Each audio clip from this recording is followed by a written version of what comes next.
अस्सलाम वालेकुम दोस्तों, आजकल पाकिस्तान में एक बड़ी बहस छिड़ी हुई है 12 सूबों के हवाले से। और बिलखुसूस जब से फील्ड मार्शल आसिम मुनीर ने इसकी अहमियत हमें बताई है तो ये टॉप ऑफ द टाउन बड़ा डिस्कशन है। अब बात सारी ये है कि इससे कोई सरोकार नहीं कि इसकी अहमियत क्या है, और ना ही ये सवाल यहाँ पर पैदा होता है कि जनाब ये कितना इंपॉर्टेंट है। असल सवाल ये है कि इसकी मुखालफत क्यों की जा रही है। असल सवाल यह है कि मुल्क की बड़ी सियासी जमातें, जो पॉलिटिकल इलीट्स हैं, जो अशराफिया है, बिलखुसूस हम पीपल्स पार्टी की बात करें, बिलखुसूस हम मुस्लिम लीग नून की बात करें, तो उनकी तरफ से इसकी हिमायत क्यों नहीं है या दरपर्दा इसकी मुखालफत क्यों है। और ये भी कि हमेशा हर दौर में इस्टेब्लिशमेंट ने आके इस तरह की चीज़ें जो हैं वो सामने लेकर आए, यानी आवाम को एक ट्रक की बत्ती के पीछे लगा दिया। ये नए सूबों का मुतालबा आज का नहीं है, ये बड़ा पुराना मुतालबा है और हमेशा आवाम जो है इस बहस में पड़ी, बड़ी इसके ऊपर बातें हुई, लेकिन हासिल उसूल हुआ कुछ नहीं। तो आज ज़रा इसको हम डिस्कस करेंगे बड़ी इन डेप्थ जाके, और इसके अंदर से ज़रा चीज़ें निकालेंगे कि असल मामला क्या है, प्रॉब्लम क्या है। इसके लिए हमें थोड़ा सा पीछे जाना पड़ेगा, बल्कि थोड़ा नहीं, आप बिल्कुल इब्तिदा में चले जाइए, क़याम पाकिस्तान के वक्त चले जाइए, जब पाकिस्तान के दो हिस्से थे, एक मशरक़ी पाकिस्तान और एक मगरबी पाकिस्तान। जो मशरक़ी पाकिस्तान की बात करते हैं उसमें बांग्लादेश, जो आज का बांग्लादेश कहलाता है, और मगरबी पाकिस्तान जिसमें आज हम सिंध, पंजाब, सरहद और बलूचिस्तान, इसके अंदर बहुत तारीख़ी चीज़ें जो निकल के सामने आएंगी। ये साजिशें आज हम नहीं देख रहे कि जनाब वो 26वीं आईनी तरमीम, 27वीं आईनी तरमीम, शुरू से पाकिस्तान ने कैरी किया है, हमें विरासत में मिली है ये सारी साजिशें।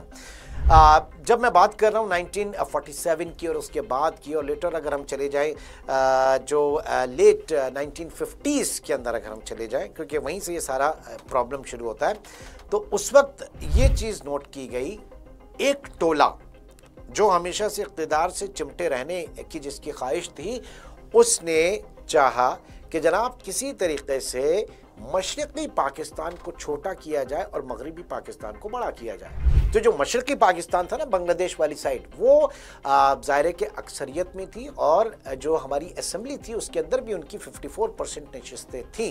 तो यहाँ पर जो टोला था वो ये चाहता था कि किसी तरीके से कोई एक ऐसा एक प्रोसीजर लेकर आ जाए जिसके तहत जो मगरबी पाकिस्तान है, यानी सिंध, पंजाब, सरहद और बलूचिस्तान, ये उस मशरक़ी पाकिस्तान से बड़े हो जाए। तो इसका हल निकला 1 यूनिट। जी, अब जरा 1 यूनिट की आप थोड़े से हिस्ट्री में चले जाइए। तो 22 नवंबर 1954 को उस वक्त के वजीर आजम मोहम्मद अली बोगरा साहब जो थे, उन्होंने ये तजवीज़ पेश की कि जनाब 1 यूनिट बना दिया जाए हमारे इस मगरबी पाकिस्तान को। और उसके साथ साथ उनकी ये तजवीज़, ज़ाहिर के मोटिव तो सबका एक ही था ना, कि किसी तरीके से जो हमारा मगरबी पाकिस्तान है इसको बड़ा कर दें मशरक़ी पाकिस्तान। तो सबने सपोर्ट किया, असम्बली के अंदर जनाब इसको पेश किया। फिर उसके बाद 30 सितंबर 1955 को असेंबली ने इसकी मंजूरी भी दे दी, और फिर 14 अक्टूबर 1955 को 1 यूनिट नाफिजुल अमल भी हो गया। और मेरे दोस्तों, यही वो वक्त था कि जब कैपिटल को, जो कि कराची था पाकिस्तान का, उसको यहाँ से रावलपिंडी शिफ्ट कर दिया गया। और कुछ अरसे बाद जब इस्लामाबाद तामीर हो गया तो फिर रावलपिंडी से भी कैपिटल इस्लामाबाद शिफ्ट हो गया। ये तारीख़ है, इसको ज़रा जाके पढ़ें तो आपको पता चलता है कि जनाब यहाँ पर कितनी एहसास महरूमी की कितनी बड़ी तारीख़ है, और उसके नतीजे में नज़रिया ज़रूरत जो है उसने इस मुल्क का क्या हशर किया। तो 1 यूनिट का जो क़याम था, अब इसके कॉन्सिक्वेंसेस आना शुरू हो गए। वो इसलिए कि जनाब जो सकाफ़ती और जो इलाक़ाई इख्तिलाफ़ात थे वो बहुत ज़्यादा वसी होने लगे। फिर पंजाब जो है उसकी बालादस्ती एक बहुत बड़ा प्रॉब्लम उस वक्त नोट किया गया। और उसके साथ साथ जो सबसे बड़ा मसला था, इस 1 यूनिट ने जो सूबाई खुद मुख्तारी थी, जो प्रोविंसेस की एक खुद मुख्तारी हुआ करती थी, उसको ख़त्म कर दिया। तो इसके जो समझ लें कि इसके जो रिपरकशंस थे, इसके जो इख्तिलाफात, और इसके नतीजे में एक पूरे across the board, across the Pakistan, whether it is मशरक़ी पाकिस्तान और मगरबी पाकिस्तान, इसमें बड़ी तहरीकें चली और इसमें बहुत मुखालफत शिद्दत से नोट की गई।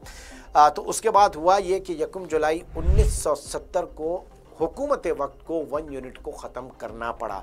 फिर क्या हुआ कि जनाब मशरक़ी पाकिस्तान अपने उसमें रहा और मगरबी पाकिस्तान में सिंध, पंजाब, सरहद और बलूचिस्तान, उनकी जो सूबाई खुद मुख्तारी थी वो उनको लौटा दी गई। लेकिन तब तक डैमेज, एक कोलैटरल डैमेज हो चुका था इस सोच का, जिस सोच को आगे लेकर वन यूनिट बनाया गया था। क्योंकि जो मशरक़ी पाकिस्तान था वहाँ पे न सिर्फ एहसास महरूमी बढ़ा बल्कि वहाँ बेचैनी बहुत बढ़ी, और उसके बाद हमने देखा कि उसका नतीजा 1971 में मशरक़ी पाकिस्तान हमसे अलग होकर बांग्लादेश बन गया।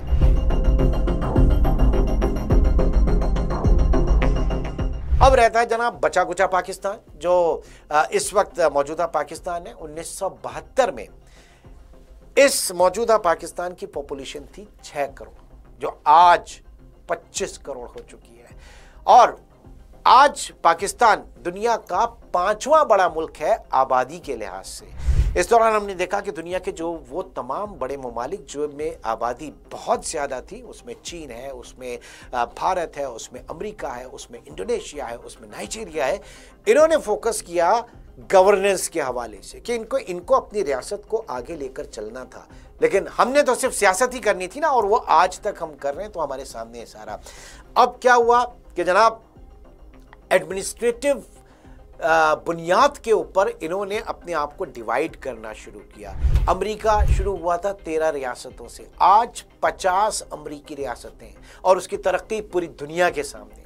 इंडिया की बात करें तो पार्टीशन के वक्त इंडिया में 8 सूबे थे, आज वहां पर 28 रियासतें हैं, और वफाक के ज़ेरे एहतमाम मेरे ख्याल से कोई 8 के करीब उनकी जो है यूनियन टेरिटरीज है। आगे आप देखें जनाब, इंडोनेशिया ने भी अपने आप को बिट्स एंड पीसेस में सूबों के लिहाज से जो है वो तकसीम किया। 38 सूबे उसने बनाए, और साथ ही साथ 36 रियासतें इस वक्त नाइजीरिया ने अपनी की। सब क्या चाहते थे कि जनाब किसी तरीके से गुड गवर्नेंस के हवाले से, क्योंकि क्या होगा कि इसमें जब आप इंतज़ामी तौर पर अपने आप को तकसीम करते हैं तो आपके इख्तियारात और वसाइल जो है वो निचली सतह तक जाते हैं। सब ने ये मॉडल अपनाया और सब आगे बढ़ते गए। लेकिन हमारी बदकिस्मती है कि आज भी हम नए सूबे, मैं इंतज़ामी बुनियाद की बात कर रहा हूं, मैं लिसानी बुनियाद की बात नहीं कर रहा, हम इंतज़ामी बुनियाद के ऊपर भी नए सूबे जो हैं इनकी तामीर को अपनी ज़िंदगी और मौत का एक मकसद बनाकर बैठे हुए हैं कि हमारी लाशों के ऊपर बनेगा, डैम नहीं बनेगा, काला बाग नहीं बनेगा, बनेगा तो हमारी लाशों के ऊपर बनेगा। ये आया है ना सैलाब, ये सब इसी में गरक हो जाए और इनकी लाशों के ऊपर नए डैम्स पर जाके बने, ताकि पता चले कि कितना जरूरी था डैम्स बनना।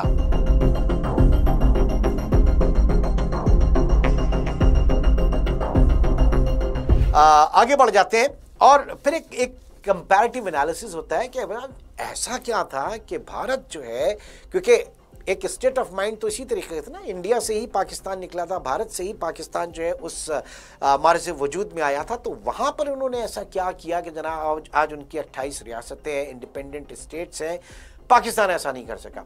तो इसका एक बहुत बड़ा बुनियादी फ़र्क है। सबसे बड़ी चीज़ कि इंडियन कॉन्स्टिट्यूशन ने ये हक दिया है, वहाँ पर जो कानून लिखने वाले थे, कानून बनाने वाले थे, उन्होंने आइन को ये हक दिया है कि जनाब आइन अपनी ज़रूरत के तहत, या उनकी जो इंडियन पार्लियामेंट है, जब उसको ज़रूरत महसूस हो, जब उसके पेश नज़र इंतज़ामी उमूर हो, तो वो अपनी रियासतें बना सकती है। और यही वजह है कि हम देख रहे हैं कर्नाटका और इस टाइप की जितनी भी रियासतें बनी हैं वो लेटर ऑन इसी थ्योरी और इसी पॉलिसी के तहत बनी है।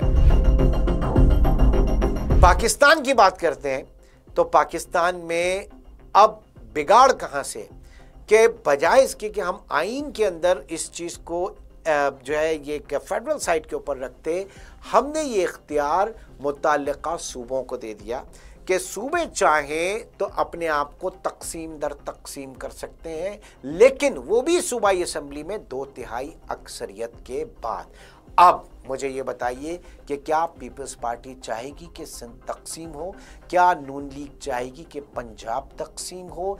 क्या ये सियासी जमातें चाहेंगी कि इख्तियारात और वसाइल इनके जो हैं वो महदूद हों? हालांकि ये बात ग्राउंड लेवल तक जाने की है, लेकिन हमारी जो पॉलिटिकल अशराफिया है इनको ये कभी भी मंजूर नहीं होगा। वो आपने बनाया था ना, एक सराइकी सूबे की एक करारदाद मंजूर हुई थी, बन गया सूबा, आप देखिए ना कि जब भी इलेक्शन होते हैं नारे लगते हैं कि भाई हम हुकूमत में आएंगे, सराइकी सूबे को आगे लेकर चलेंगे, करारदाद मंजूर हो गई है उसको हम सुबह बना के छोड़ेंगे। लेकिन वहां के जो सियासतदान है ना वो भी एक लॉलीपॉप ले लेते हैं और इलेक्शन में जनाब उनको वजारतें और मुशीर बना दिया जाता है, फिर वो चलते रहते हैं अगले 5 साल।